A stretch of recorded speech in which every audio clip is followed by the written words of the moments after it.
Well, a somber mood here in the studios right now. Charlie Munger has passed away. The closest is to Warren Buffett, legendary investor, and at the age of 99. And on Jan 1st, he would have been 100. Yeah, I mean, it's a sad day, Aisha. Uh, the world has lost not only a great investor, but an extraordinary human being. Charlie Munger, of course, was popularly known as Warren Buffett's right-hand man. The partnership at Berkshire Hathaway, in a sense, is something which is reminiscent of what two friends actually can do. They set out with the simple task of managing money and managing money in a very simple manner. But more than a great investor, Charlie Munger was an extraordinary human being.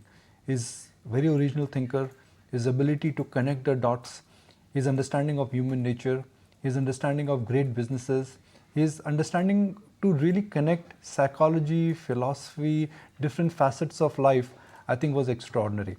Now, the Munger, you can safely say that Charlie Munger was the oldest vice chairman of an S&P 500 company. He was oldest at 99, even part of an S&P 500 company. Yeah, he had joined Buffett at Berkshire Hathaway as vice chairman back in 1978, and clearly aided the transformation of a small textile company into a gigantic conglomerate, which is now valued at more than $780 billion. Meanwhile, after getting the somber news, Warren Buffett said that Berkshire Hathaway could not have been built to its present status without Charlie's inspiration, wisdom, as well as participation. So, like I said, Aisha, we always think that, okay, Charlie Munger, Warren Buffett's right-hand man, a great investor, a very original thinker. But more than that, he was an extraordinary human being. Yeah. The ability, the grit, the philosophy, very original thinker, his approach towards life, I think all that really made him very unique. Now, Buffett has always claimed and always endorsed that Berkshire Hathaway would have not been Berkshire Hathaway had he not met Munger. He met him through a common friend over a lunch, and half an hour they just clicked. And look at it, is one of the most, one of the most talked about partnership. It lasted for almost 5 decades now. He used to talk every day. Every day, right? Yeah. What did Munger teach Warren Buffett, which was so different? Buffett was a Graham student. He believed in cigar butt investing. The world was coming from the World War era, and cigar investing was that you buy something below its intrinsic value. Munger comes in and says, you got to buy things which are trading at a fair value and are great companies. And that's the reason why today, if you look at the portfolio of Berkshire Hathaway, they've got companies like Coca-Cola, and they've got companies like Apple, and they've got companies like See's Candy, because it was Munger's original thought process which in a sense has influenced Warren Buffett a lot. Now you look at two partners, a drastic difference in their wealth. Buffett's almost 92 in age, 7 years younger, but $99 billion in terms of wealth. Munger, well, he was 99 when he passed away, but his net worth is about $2.5 to $3 billion. But that never really influenced or impacted their partnership per se. So I've read some work of Munger. I've known folks who've interacted with him. I never had the fortune to meet him personally or interview him, but he's influenced a lot of people, and not just how great investor you are. I mean, the world will remember you for your wealth, but the folks who really his life. And a good human being all in all, and passing on all of those philosophies of life as well. Keep it simple. That was his philosophy.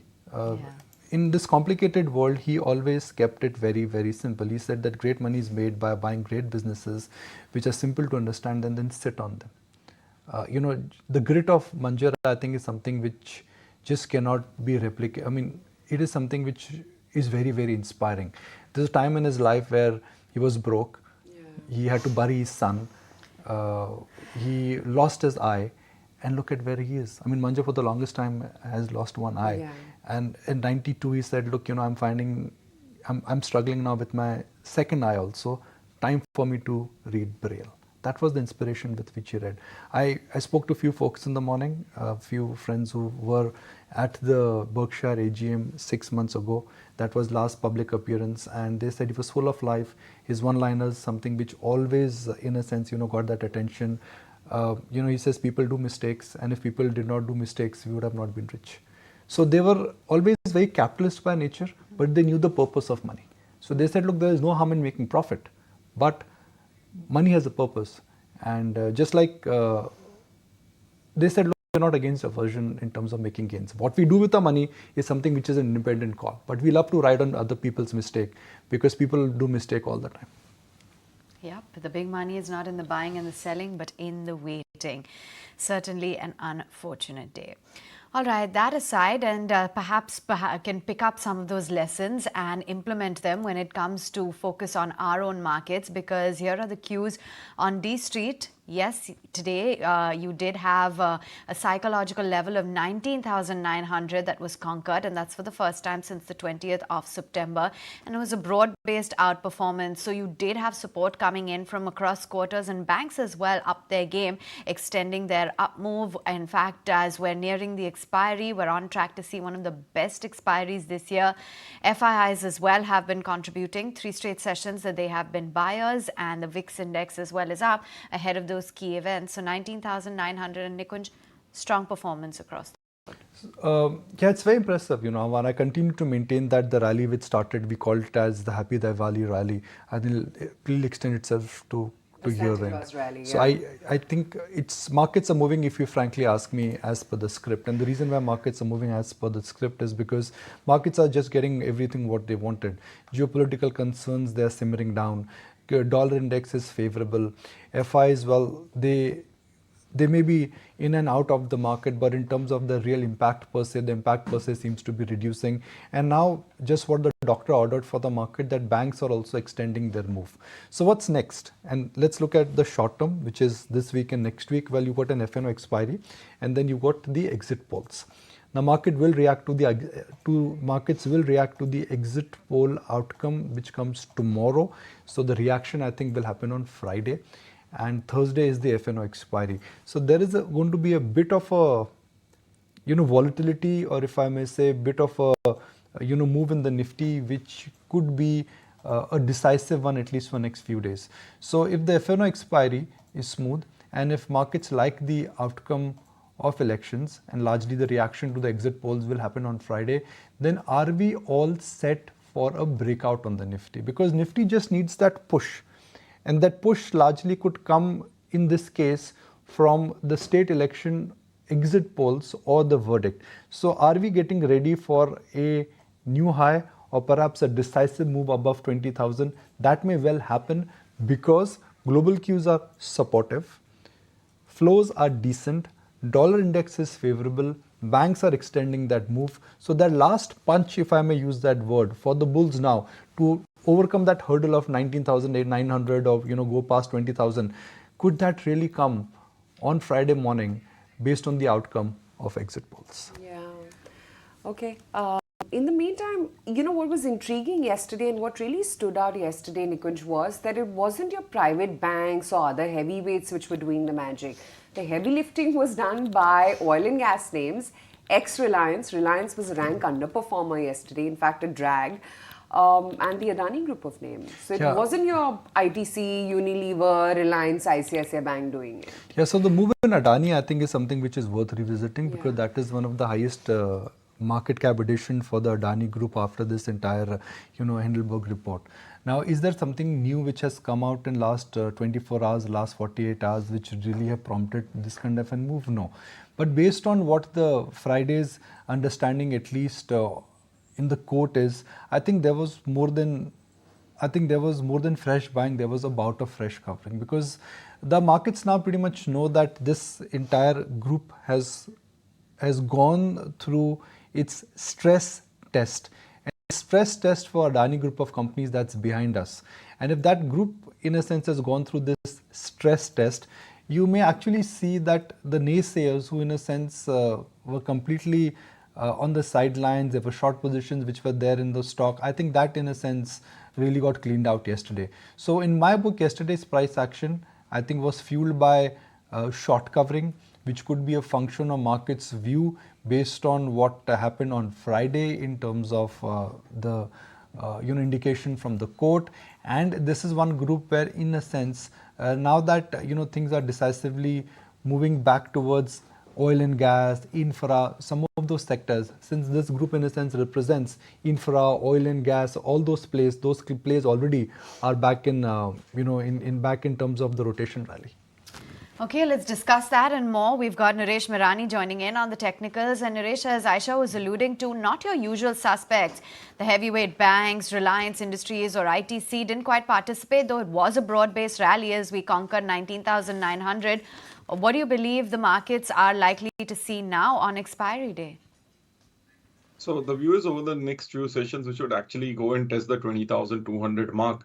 Because what we've seen is this move has been only through the side names or the smaller weights in the Nifty. And we could see some bit of a upside on the heavyweight. So Reliance has seen the first move. HDFC Bank could make a bounce. You could also see a bounce in ICICI Bank and some other names. And we are just 2% away from an all-time high. And the broader market continues to remain strong. Yesterday, for example, a recovery in Adani Enterprises was contributing almost 20-25 points to the Nifty.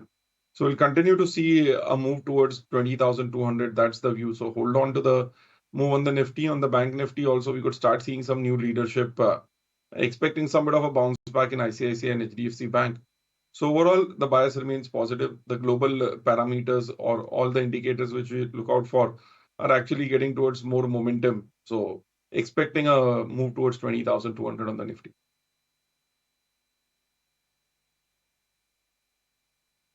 What is your understanding? I mean, are we getting ready for that real big push in the market? I mean, it just could happen. You know, the only change, Nikunj, in terms of data which happened yesterday was something which we call it as good volatility. So there are two aspects of volatility, good and bad.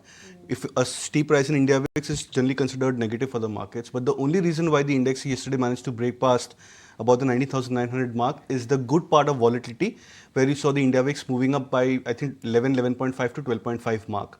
Now, of course, there are two reasons for that, which I believe. One, of course, is the expiry for the monthly series, and the other is the event lined up in terms of the elections.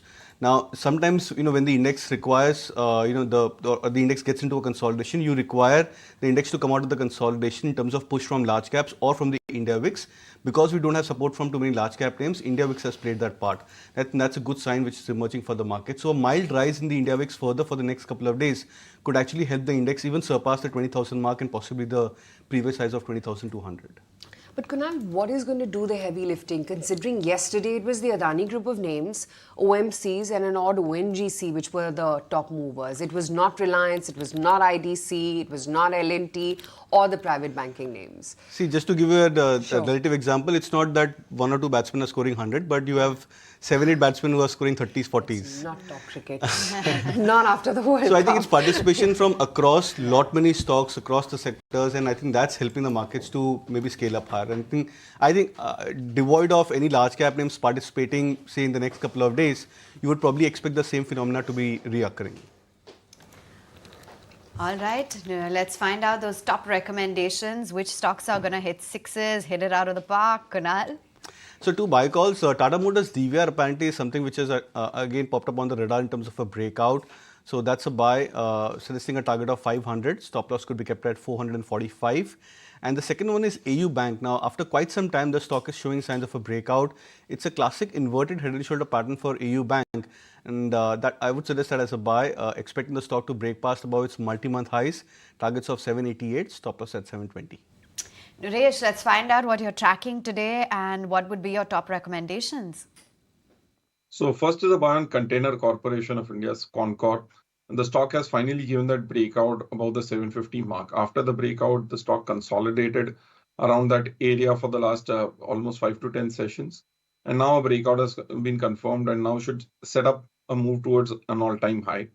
If you look at the last 2 years, it has made multiple bottoms around 550 and 4 or 5 tops around 750. It did make an attempt at 800 also a year back.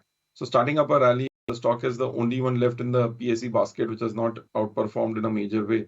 So expecting this to outperform in the short term and maybe even in the medium to long term. A stop loss to be kept at 745 and a target price of 850. Second is a buy on Sun Pharma Advanced Research Company, Spark. The stock has given a cup and handle breakout, good volumes on Friday as well as yesterday. Clear breakout also happening on the parent Sun Pharma. We've seen there has been a little bit of a correlation both of these names. So a breakout here and setting up for a move towards 320 in the short term, stop loss at 260. Right, there you have it. That's the view coming in from our chartists in terms of some of their top recommendations a day ahead of expiry. Well, let's get a move on. Lots of stocks to track as well. And we've got Anisha right here with us in our studios. And let's discuss just that.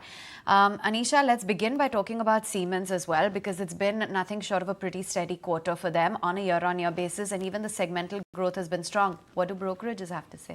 Well, the naysayers are not happy about the order inflow. So yes, the execution has been strong this time, but it's the visibility about the future which is acting as a bit of a concern, because order inflows were quite muted. And in fact, if you look at the peers as well, the order inflow for Siemens have been much lower than the rest of the peers. So that is a bit of a worrying factor. And brokerages are saying that are not sure about the sustainability of the strong execution that we have seen this quarter, whether it will sustain going into FY24-25, FY25-26 or not.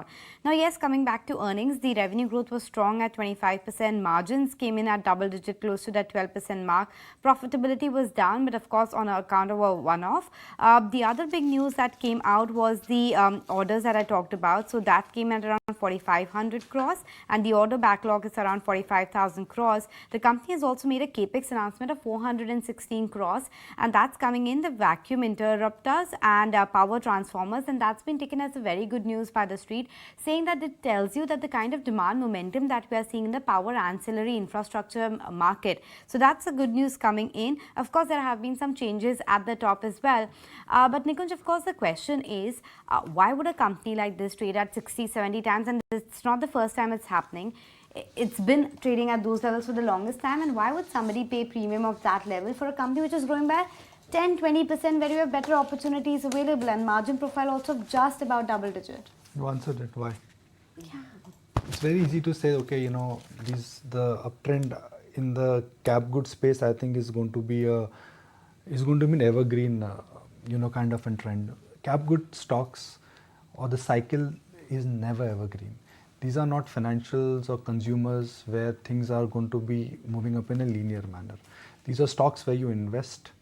You rent them. You don't marry them. At 60 times, if you look at Siemens with margin profile and the growth they have, I think the scope for any kind of a re-rating, both in terms of P multiple and also in terms of targets, is very unlikely. So while Siemens has been a great outperformer, given that their global communication and the local communication of late has left a lot of bitter aftertaste in terms of what the shareholder value has been, I get a sense that the best case scenario for Siemens now for next 12 to 14 months or 12 to 24 months really could be that it will be a market performer. I think the price which the stock has enjoyed a huge bout of outperformance, I think that is clearly getting over us. Now, whether the stock stagnates here, it stagnates closer to 3,000 or hits 4,000 and stagnates, I don't know. My limited point is that the category in which you would now call Siemens next 12 to 18 months now as an investor, I think the outperformance in Siemens is over. It could be a market performer or an underperformer. Okay. The other one, of course, which has been the talk of town, Tata Technologies, their second largest customer, is the stock is eroded 90% or something. And I believe the grey market premium for Tata Tech as well has gone down. Yeah, true. But you need to put it in context. Yes, the value has eroded by 90%, but bulk of it happened in August, September itself. So it's not completely fresh news. Yeah. So wonder why suddenly all of these headlines are grabbing attention just a couple of days before the IPO.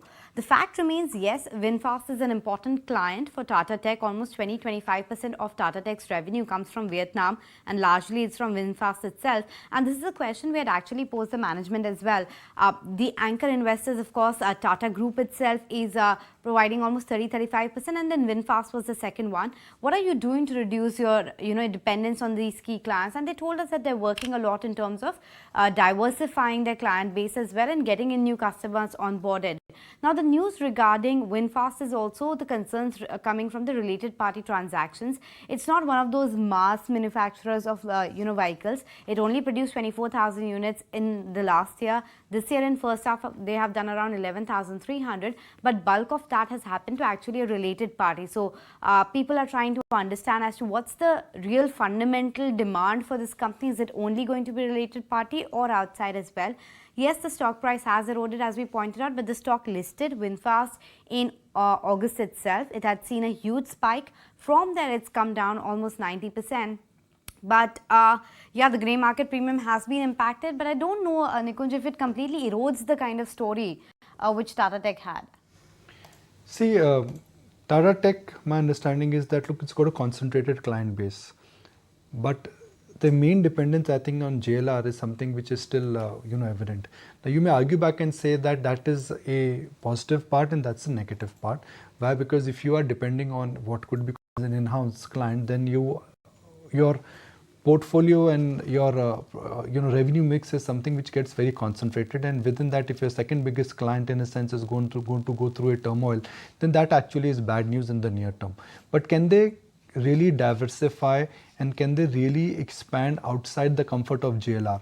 That I think needs to be seen, and that is something which in a sense would be a limiting factor for Tata Tech. So if you frankly ask me that one grey area, one concern, one criticism for Tata Tech is that look, they're dependent on JLR for lion's share of the business, and the number 2 client, which is in this VinFast, that in a sense is going through a rough cycle, so to speak. So whether this will have an impact on tomorrow's listing, maybe a rub off here, a rub off there. Grey market premium sometimes cannot be a measure of how the opening would be, because if you're in for a long haul, you have to say that okay, Tatas know the business, they can manage things well. The face of the company Tata Tech right now, what it is in 2023 versus what will be 2025, it will be very different. They know how to manage risk. But in the near term, could this leave could this be a crack on the listing? Could this impact, listing premium tomorrow by 5-6%? It may well happen. I don't think anything beyond that. Okay, Anisha, thanks for flagging off the stocks. In fact, a lot of other stocks as well which are in focus, but we'll address all of that after this very quick break. Welcome back. Let's connect with Sanjeev Bhasin as well, who joins in on the show. And Sanjeev, hi there, morning. And clearly, yesterday was a strong, broad-based performance. While your usual suspects didn't quite participate, we're on track to see the best expiry this year. Yeah, good morning. So, Avan, you have to follow ET now and follow us. We've been bullish for this one whole month, and we told you that pessimism was overdone. 1,000-point rally and 20,000, fingers crossed, coming by tomorrow or maybe crossing that. So bears have been caught on the wrong side. See what's happened to Adani stocks. After 28th January, there has never been such a big rally. And that tells you how much of pessimism was built in. And like you rightly pointed out, it's not Reliance or Lever or HDFC Bank which is laughing its way to the bank. It's actually the broader market. HPCL, IOC, BPCL on a roll.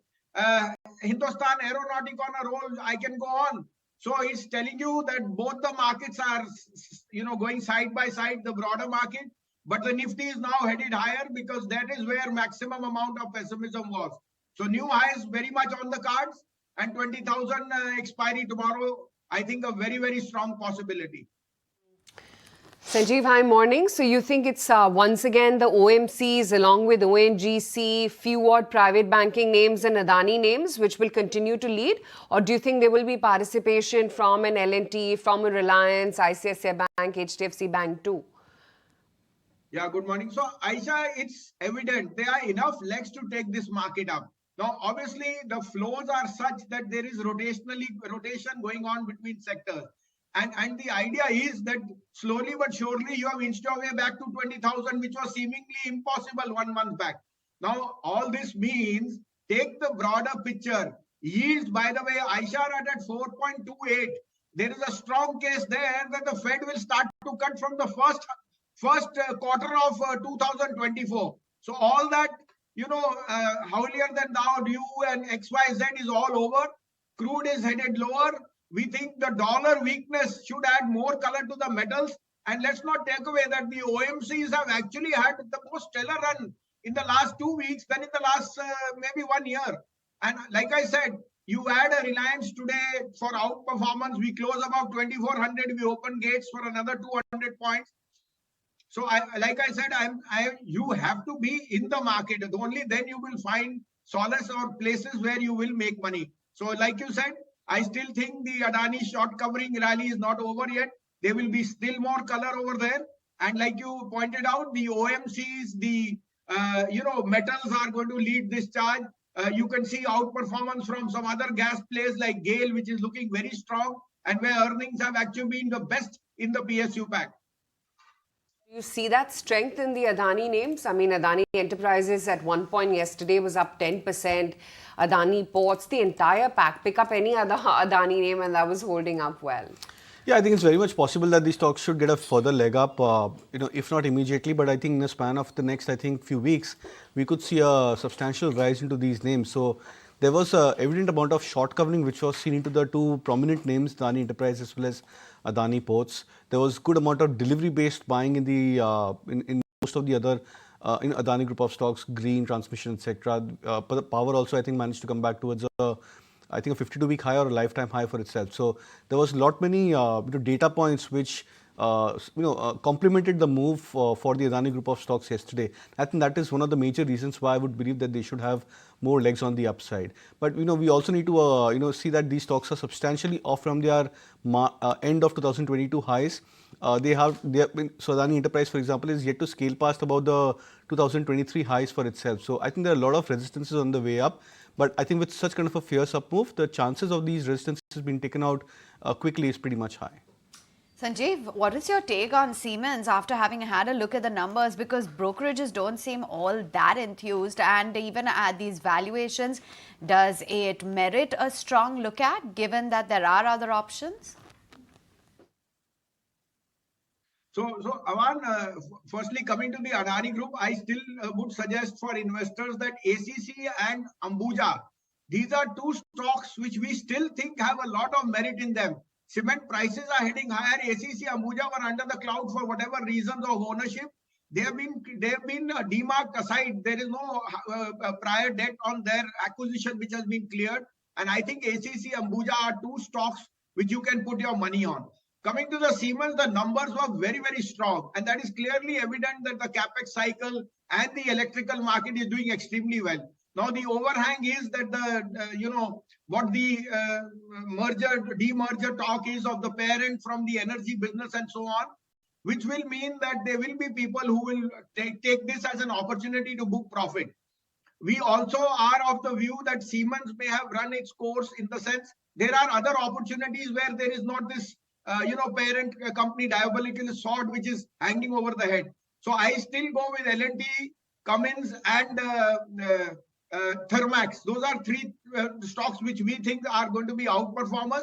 Siemens numbers were, I think, very, very strong, but the overhang of the demerger and the other, parent diverging stake, that will remain a slight bit of a miscreant. The pack that we've been highlighting also was the entire OMC's unit, and HSBC came out with an interesting note yesterday wherein they raised the target prices and upgraded OMCs to a buy. For BPCL, the target price has now been up to 555. The earlier price target was 340. For HPCL, they see a level of 375, and they see decent refining margins for OMCs from here onwards. They're saying that the potential for free pricing is the government continues to extend support, improve balance sheets and possibly lower crude prices are going to support their near-term profitability.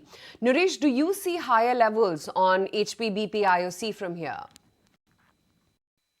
Very clearly a clean breakout across the board in all of them. So if we go one by one, BPCL was a stock which would not cross that 400 mark for the last 1 year. Multiple attempts, the stock did not do that. Finally, we've crossed above that 400 mark and sustaining. We've seen follow-up also really fast over the last 4 sessions.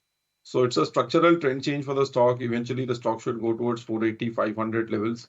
So it's a buy on any dip to 400 to 410 levels. Hold at current levels. Same is the case with the HPCL, which has also given a clean breakout. The stock has given a breakout of a similar price point would be at 300, 310, wherein it could go towards that 360 mark. And if it crosses 360, that would also mean a 4-5 year high. So HPCL has a much better chart on a longer term basis. And then when we come to IOC, that is the most interesting one in terms of the stock has crossed 2019 highs. And the stock has also crossed 2020 and 2023 highs. So a structural breakout here as well. Any dips to 105 to 100 remain a buy. So as a sectoral bet, these are 3 companies where you want to buy on dips and continue to hold on to the position, add more on dips. Right. Okay, Nooresh, stay on with us. Sanjeev, we'll let you go on that note. Good to have you on the show as always. Let's now address a piece of news. Remember Aster DM, currently there's the restructuring deal which is in focus. So let me welcome on board Dr. Azad Moopen, the chairman at Aster DM Healthcare, joining in on the show right now. Dr. Moopen, great to have you on the show. How is it that you see value unlocking happening with this deal? And how do you think this restructuring is expected to create value for your shareholders? The people who were looking at Aster were thinking that this is not a pure play India business. And people who were looking from GCC were thinking that this is not a pure play GCC business. So there was a mix of this. And so we were not given the value. And when we discussed with the analysts as well as with the investors and all, they were saying that we are not able to give you the same value which we are giving to other people because you are, the revenues and the profits are mixed and the business model is complex and we can understand because it's not seen directly like an India business. So now what will happen is that with a pure play India business, we hope that we will get that value which the India pure players are receiving because our facilities are really appreciated by all the investors. And we have one among the best facilities, I can tell you, wherever we are operating and the service levels. We have 4,000 beds and we hope that we will get that value realization as we go forward. Right. Since you are talking about the value, can you also help us understand that how did you arrive at this valuation for the GCC business? Regarding the value, how this was discovered, there were three things involved. First, the whole process of finding out somebody who can buy the GCC business from India. When we looked at how to do that, we got the two investment bankers, Moelis Capital as well as CS, Credit Suisse. And they went around and they looked at people who can buy our GCC business and shared the IM with 42 people, and of which 16 were shortlisted, then brought down to 8, and then this was brought down to 4 who were given the non-binding, they were allowed to submit non-binding bids, from which 2 were selected. And out of that, they did the DD and 1 was selected finally, Fajar Capital. So that's one process where a thorough screening of the market was done and we thought that we got the best price out of that.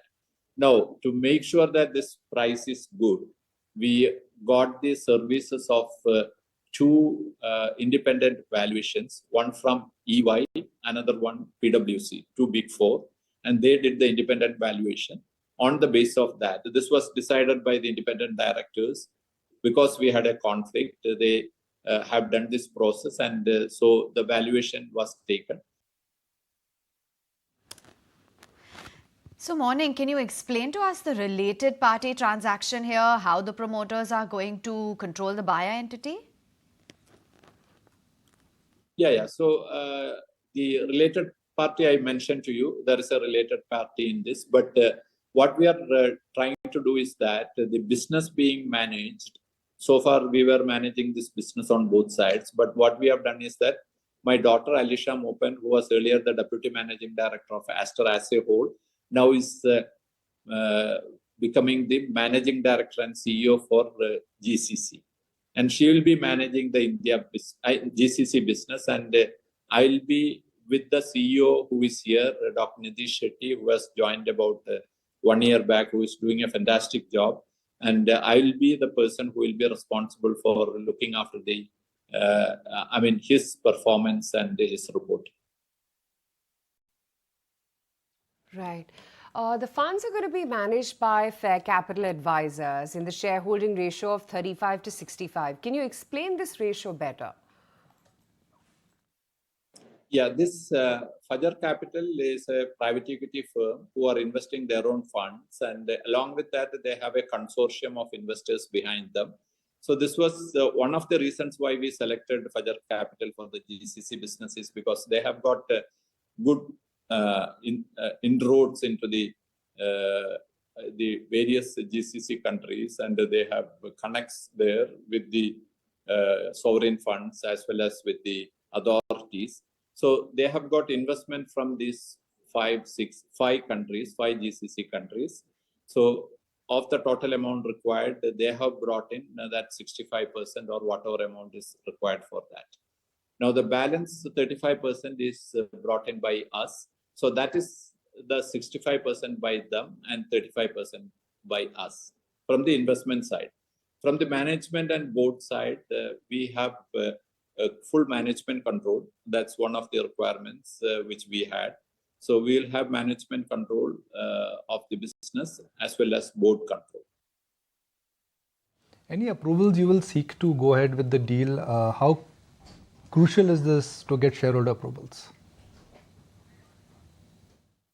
No, it's actually a very, very important point, and very important that we get the shareholders' approval, because in this case, especially as there is a conflict of interest, the minority shareholders should approve this, and that is a SEBI regulated thing, and we are hopeful that looking at the value unlocking and the benefit which comes to the Indian shareholders who are going to get this whole money coming into India and probably a part of it dividended out to them.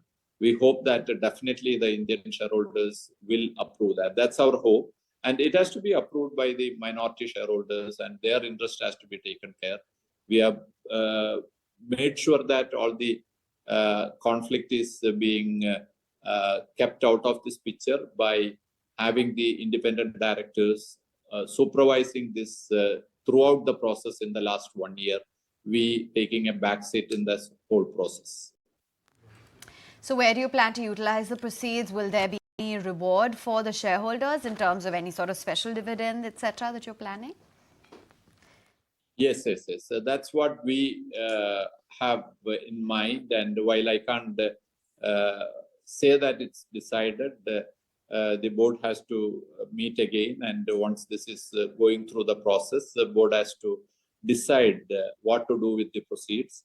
So the discussions were that part of it definitely can be given to the shareholders, and then there could also be requirements for the growth funding for the company.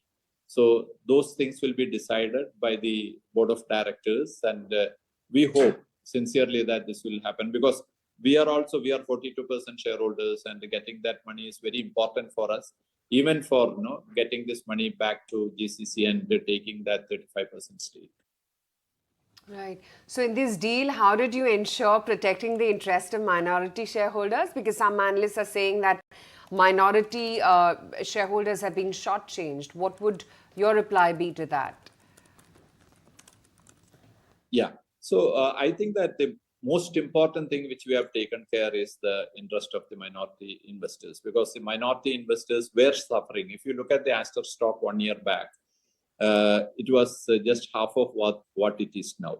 As soon as this news came out, and in the last 1 year, the stock has gone almost doubled, which in itself has given that huge benefit to the investors. Apart from that, what we have done is that we have completely left this whole transaction to the independent directors to make sure that they have to run this rather than we getting involved in that. And the third thing is that this has to be approved by the minority shareholders. See, we deciding that, the board deciding that, or we as promoters deciding that is not what is going to happen. This has to go for a shareholders' approval, and that's only the minority shareholders will be allowed to vote in that. As I understand, this has to go for a majority of minority shareholders. So everybody will have a say whether this is something good for them or it's not good for them. So there's no question. It's only taking care of the minority shareholders. All right. Thank you so much for taking time out and joining in. Let's get a move on then and put the spotlight on the markets yet again. And we've got Dipan Mehta as well joining in on the show. Hi there, Dipan. What do you make of the flare-up that we witnessed in the Adani group of stocks yesterday? Pretty much playing a helping hand in helping us scale that 19,900 mark. Good morning, and thank you for having me on your show. Yes, I think there was the trigger point, and more so because I think positive statement coming from Supreme Court. So that I think has improved the sentiment in the stock. And on the whole, I think the numbers also have been pretty decent, and the communication from the company and the coverage from the research analysts also has certainly improved. Of course, there are concerns around what the outcome of the investigation will be. But by and large, I think it is business as usual. And they haven't made any large acquisitions or taken on much more debt as a group. And mind you, debt was the biggest concern from investors' perspective. And with free cash flows coming through, I think gradually we are seeing that this risk factor also being addressed. So on the whole, and also most importantly, price to earnings multiples also have slightly compressed with stock prices correcting and earnings moving up. So things are going well for the Adani group. And I think that given the kind of structure of the equity, which is quite concentrated, and a lot of trader interest also is usually there in Adani group companies, I think this particular rally may have more strength, and we may see more upside gains in Adani group companies. Having said that, it's please take this disclosure on record as well that we and our clients will be invested in them. Right. Dipan, hi, morning. Have to talk to you about what's happening with Tata Tech. A lot of concern around their second largest client, VinFast, and the kind of damage that stock price has seen. We understand that the grey market premium for Tata Tech as well has fallen. You think there's reason to be alarmed a lot because what's happening at VinFast was already known back in August, September? Yeah, I think that there's just too much of euphoria around the stock and too much of volatility. And therefore, from an investor's perspective, especially long-term investor, I just want to stay away from the counter for maybe a quarter or two. See what the earnings are for 1 or 2 quarters and what the effect of all these developments are, and then make a more informed, more rational decision. See, if you've got an allotment in Tata Technologies, I would say stay put, don't sell just because there is some whiff of negative news flow. But buying on listing at a huge premium is something I would really like to avoid. You can average it if you already have a allotment in the IPO. But by and large, I wouldn't look at making fresh investments in Tata Tech at these levels on listing. Generally, I think prices settle down 3 to 6 months down the line. And once we have seen 1 or 2 results, company communication, and understand the management and the business model better, that's when the time comes to invest in such companies, because these are not simple businesses as well. And there are many moving parts over here which one needs to understand.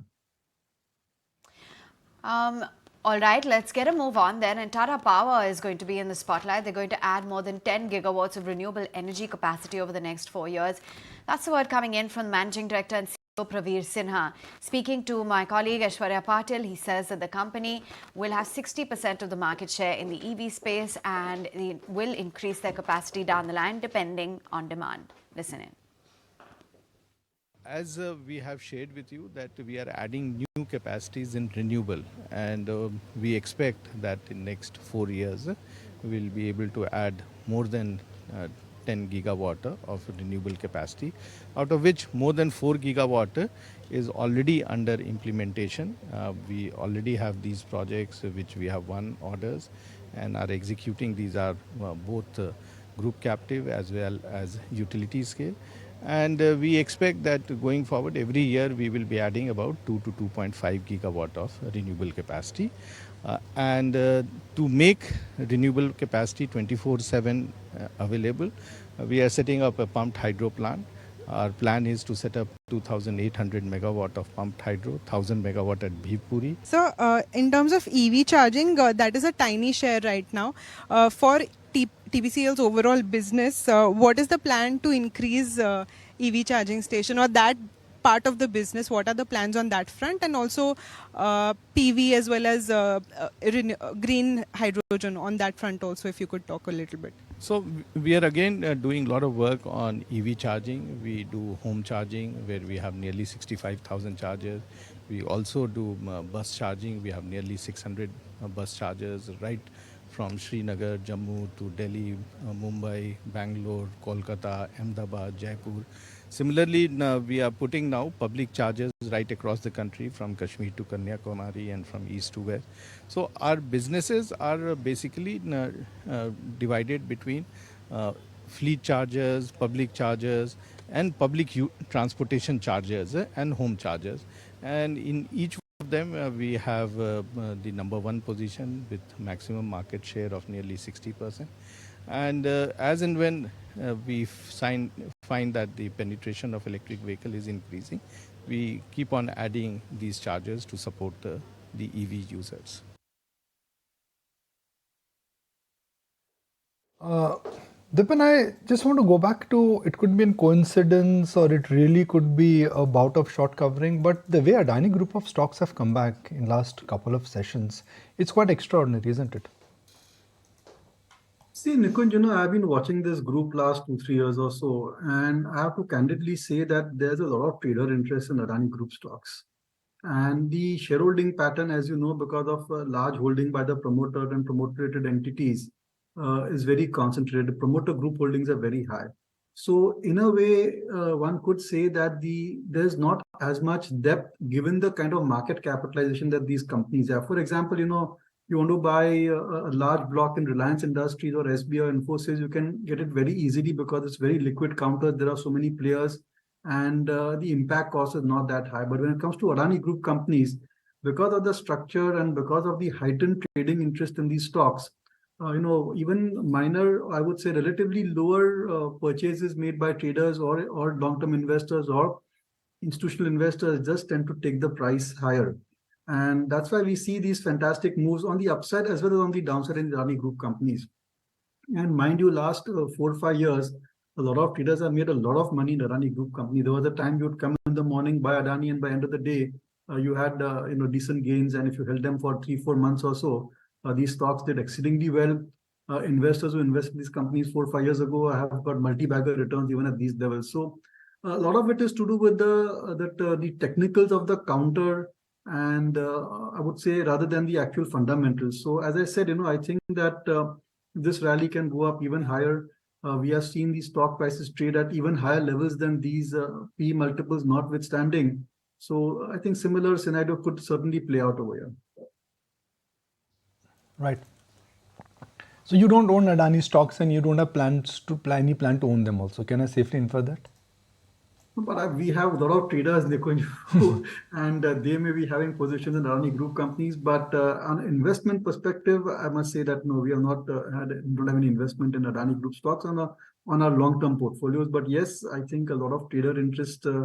We have a proprietary desk, and they certainly do have trading positions in Adani Group companies that I must disclose over there. But my opinion is quite neutral at this point of time.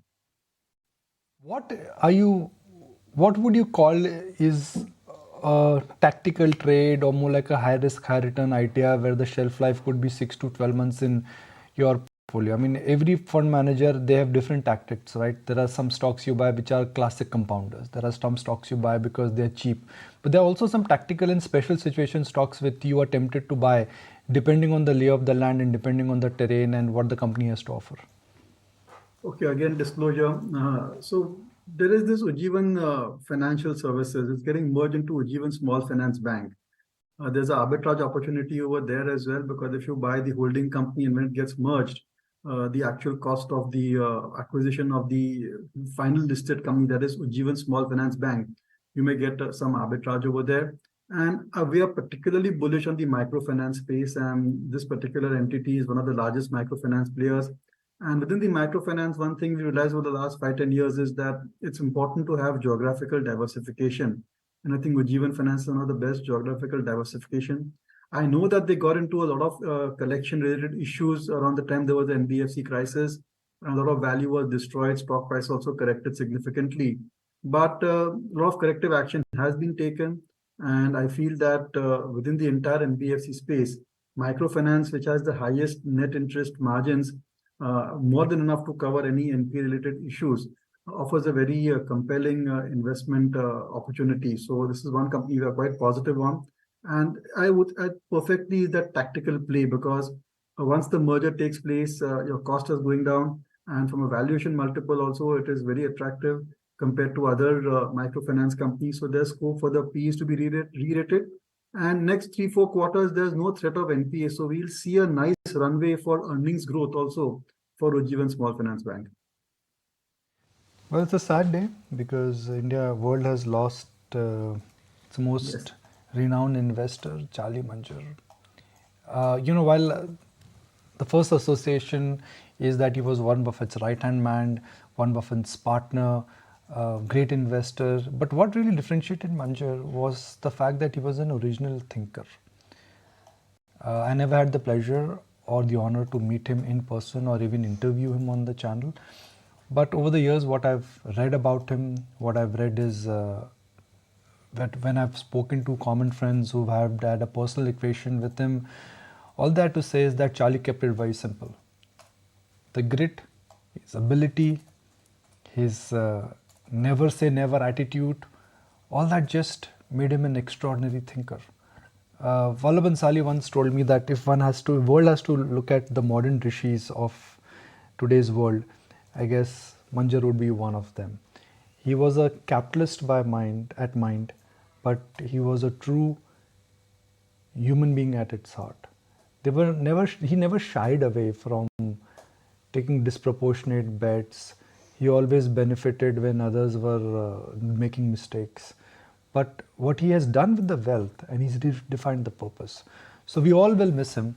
It's been a great teacher, and the more you read about Charlie's ability, how he connected the dots in terms of psychology, human nature, he was an extraordinary human being. His one-liners, his wits, they always just kept us going. So Dipen, what's your first remembrance of Charlie Munger? The minute we say Charlie Munger, the first impression all of us get is Warren Buffett's partner.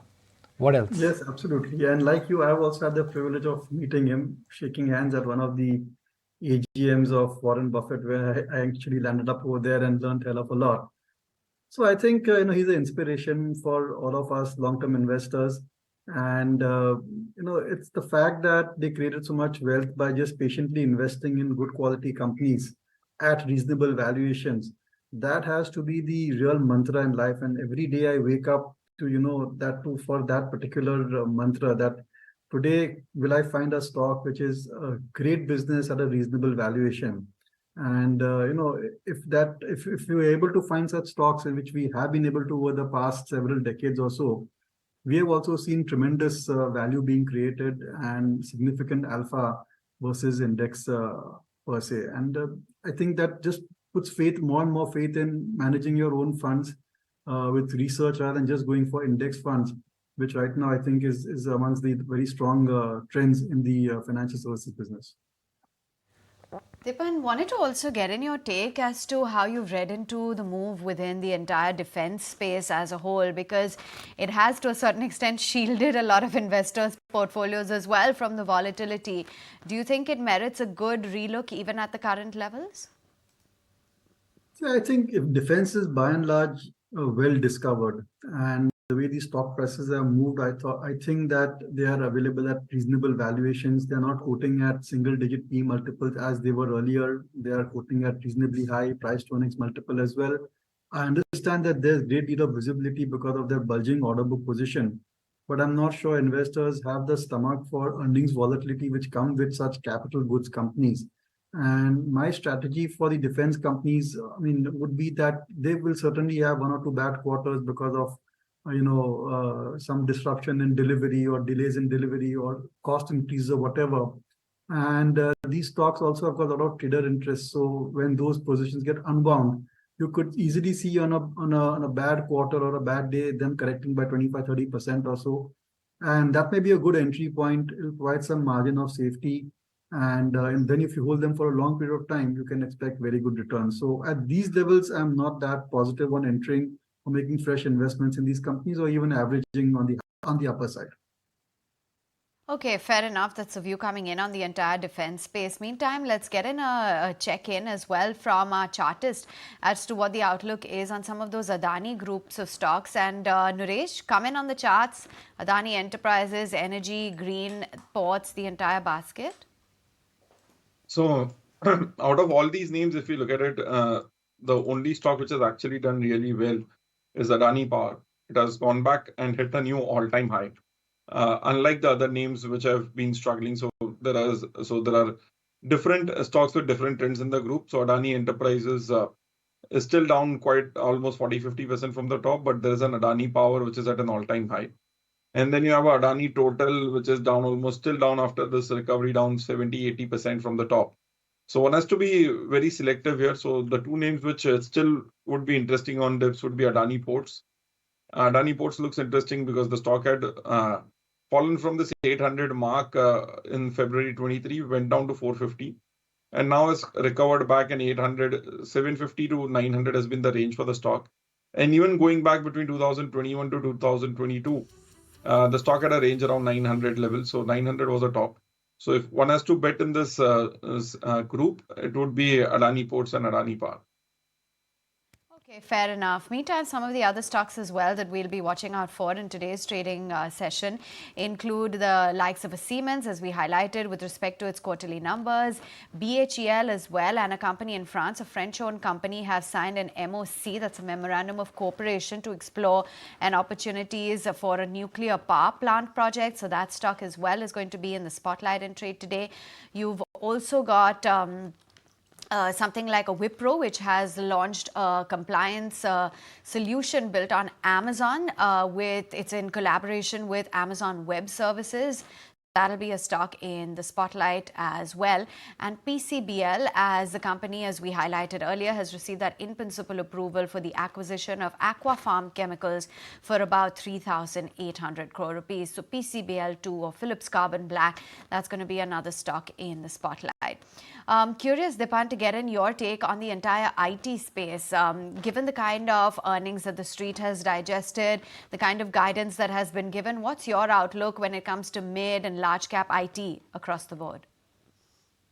No, I'm gradually getting more positive on IT stocks. I think the worst of the fears on reduction in tech spends are behind us, and if the US economy kind of stabilizes at these levels, and corporate profits and tech spending starts to improve over there, then I think a lot of software companies will start reporting very good numbers 2-3 quarters down the line. One needs to keep in mind that over the last couple of years or so, a lot of IT companies have won huge multi-million, multi-year orders. And so they're sitting on good order book position. It's just that execution has not started or has got delayed because of the uncertainty in the environment in the US and in Europe economies. But once the uncertainties over there go down, I think tech spending is the first of the block from a management perspective.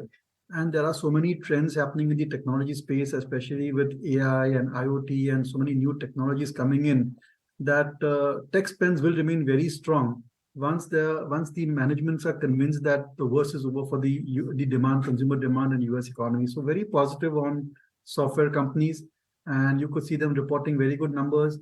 My personal preference is for the mid-cap software companies. I think they made a clear-cut niche and a very strong one. And I think that despite valuations, they can still outperform the large-cap IT stocks. Okay, Dipan, we'll let you go on that note. Good to have you on the show as always. Let's in fact address the mid-cap end of the market, considering that's where the mammoth gains have been made. And the index themselves have been hitting fresh highs almost on a daily basis. Kunal, let's have your mid-cap ideas. Well, yeah, I think in terms of mid-cap name, once again, the stock which comes up on the radar is NMDC. That's Parag Milk. That's a stock which has actually shown signs of a breakout. The stock, I think, yesterday closed at 220-odd mark. So would suggest a buy with a target of 240, stop us at 210. Okay, Nooresh, what about your mid-cap ideas? So that's a buy on Birla Corporation. The stock has consolidated well enough around that 1250, 1300 mark for the last 4 or 5 months. A clean breakout here. Expecting a move towards 1500 and 1550 levels in the short term. Stop loss to be kept at 1320. All right, let's get a move on then, and a lot of other stocks that we'll be tracking in today's session and other news from across the globe. Retail giants Amazon's cloud arm AWS has announced a new AI chip, the Trainium 2, and that's a chip that's going to help train artificial intelligence models. The company also plans to offer access to NVIDIA's latest chips amid the efforts of the company to stand out as a cloud provider with cost-effective options. And it's the 5th day of truce between Israel and Hamas. The Israeli prisoners released another 30 Palestinian prisoners after 10 Israelis and 2 foreigners were handed over by Hamas. An Israeli spokesperson flagged off that it would be open to additional 5 days of truce under the current hostage prisoner exchange agreement. And after 40 years of pioneering the journey by Rakesh Sharma in space, the second Indian may be traveling to ISS next year itself. The NASA's administrator, Bill Nelson, has said that the agency will be training Indian astronauts for the space station mission by the end of 2024, and this would be selected by ISRO, an astronaut that will be selected among the 4 persons that have undergone the training.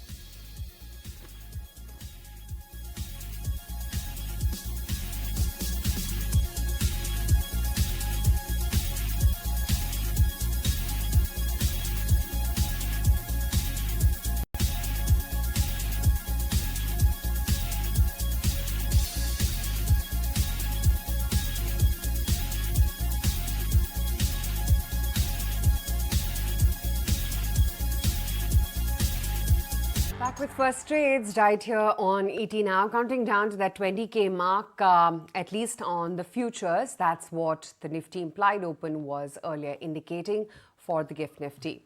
But what's the cover on D Street? Westlife Foods, it seems, is going to be in focus as channel checks are now suggesting an inquiry uptick in the loyalty program, along with new launches which are going to be rolling out soon. Sharad is here with all the buzz on this. In focus, we are having Westlife Development, and the channel checks suggest that there has been an increase in the inquiries coming for their loyalty program. Now, the overall loyalty program is still under the soft launch phase, and a wider rollout is expected in 2024. Also importantly, management did speak in the recent con call, and they had stated that the demand environment continues to remain challenging and a structural increase in customer sentiment has actually not picked up. Also, it's expected that the headwinds are likely to persist for the next few months as well. Now, on the pricing offerings also, there are certain upgrades coming in from the company, and also value offerings are something which the company is undertaking initiatives for. But overall, the demand environment still remains benign.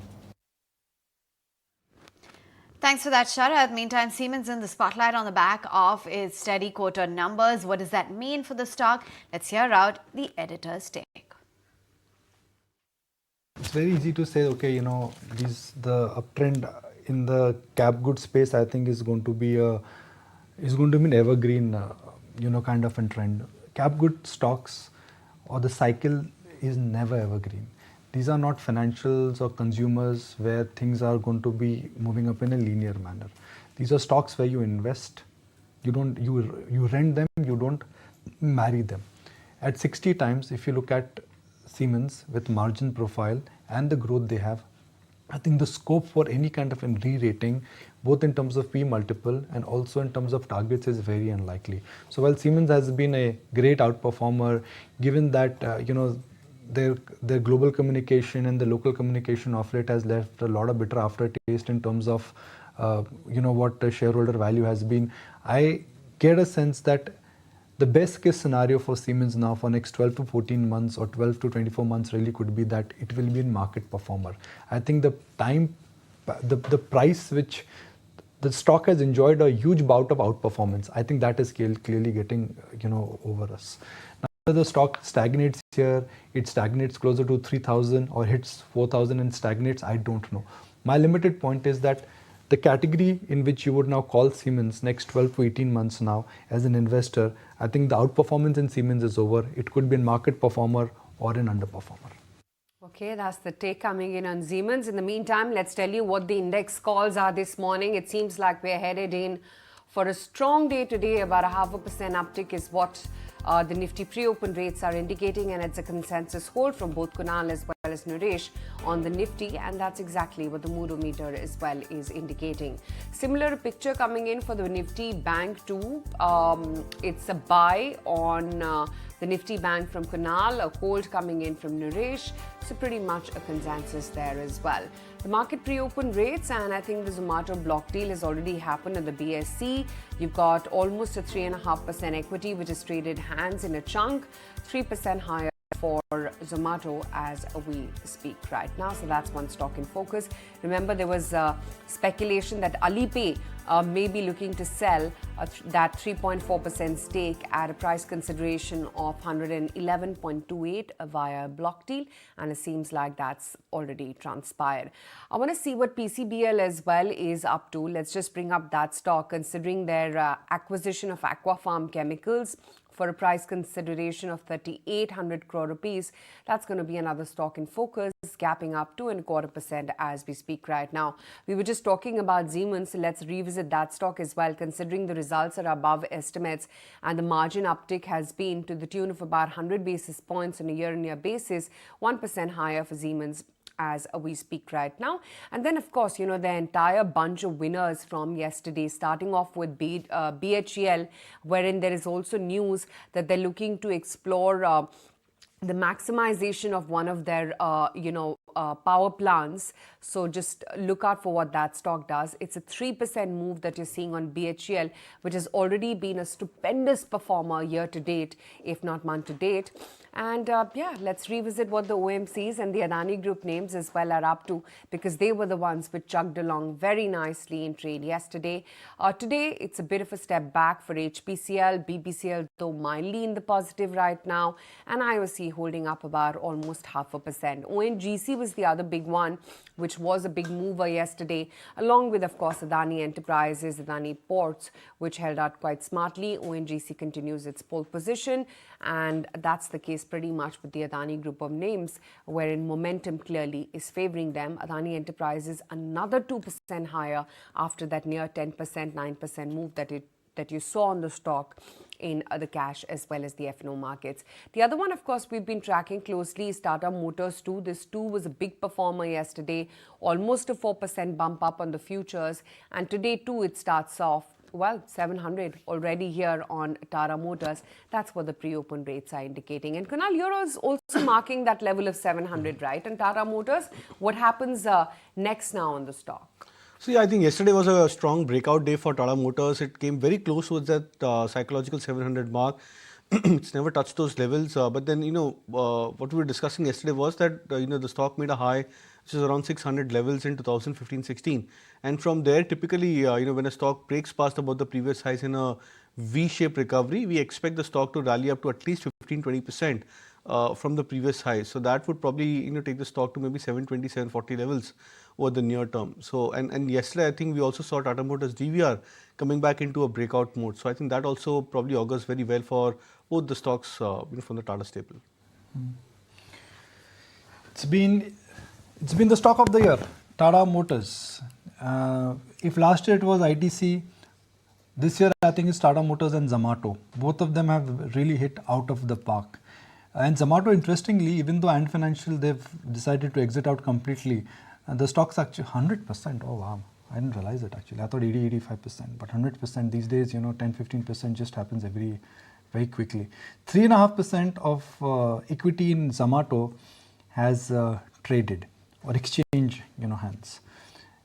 That's something which is, worth revisiting. Nooresh, we go back to the move in banks. Now there is an expiry tomorrow, and markets will be reacting to the exit poll verdict on Friday morning.